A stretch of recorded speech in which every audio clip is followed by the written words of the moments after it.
Hi everybody, this is Boogess Reviews, and today I'm going to be doing a review on the brand new McFarlane Toys Todd's Mods Swamp Thing and Bane 4.5-inch vinyl posed figures. So before we take a look at Swamp Thing, let's go ahead and take a look at Bane. So taking a look at Bane, he doesn't come with any accessories. I think it would have been really cool if he would have at least came with an art card. Hopefully we'll see art cards come with some future waves if these go on.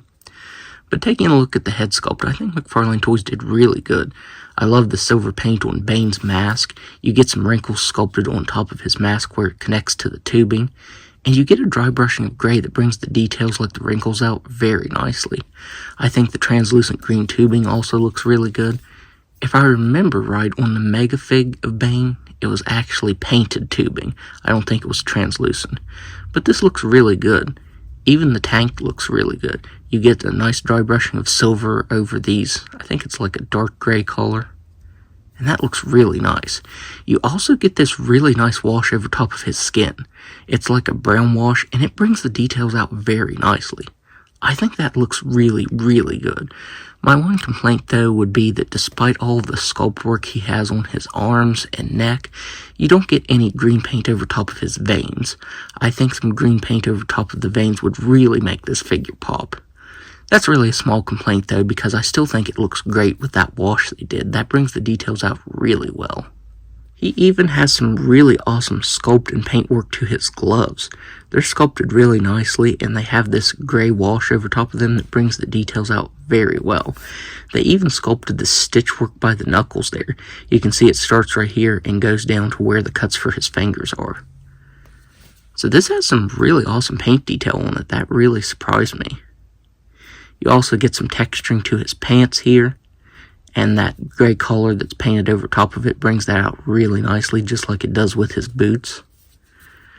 I have to say, I'm pleasantly surprised by this.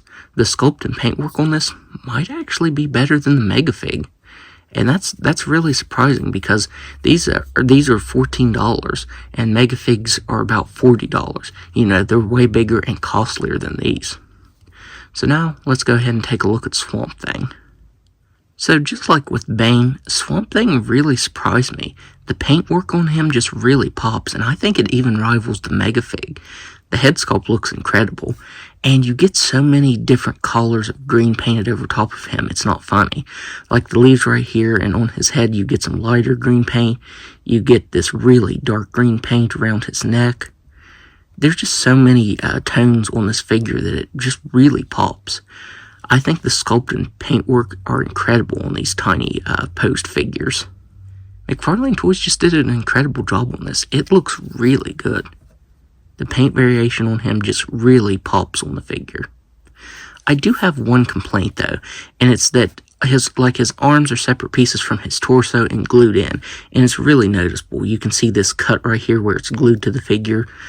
His torso is separate from his legs, and then the lower left leg is separate from the rest of his lower half here.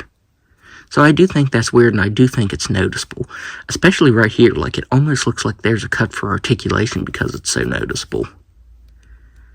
But other than that, I think this looks really good. The sculpt and paint detail to it is out of this world. So here Bane and Swamp Thing are next to each other. I did want to do a size comparison. So here they are next to the 3-inch Page Puncher Batman figure. And then here they are next to the Nightfall Batman. Obviously they do not scale with him at all since he's in the 7-inch scale. So overall, I would highly recommend picking these up because I think McFarlane Toys did a really good job on them. The sculpt and paintwork on them really surprised me, and I think for $14 you're getting the most bang for your buck. I love the McFarlane statues, but $50 for them is a little bit much, especially when I collect so much other stuff. And they take up a lot of space. I haven't got any more of the Marvel ones. I really want to, but because of the cost and the space that they take up, I haven't picked any up. But I think these are perfect. $14, I think they're 4.5 inches tall, and they have lots of paint and sculpt work to them. So I honestly think if you like the McFarlane statues, then these are definitely something you should pick up. So that's my review. If you like this review, be sure to hit the like button and subscribe to my channel. Thanks for watching.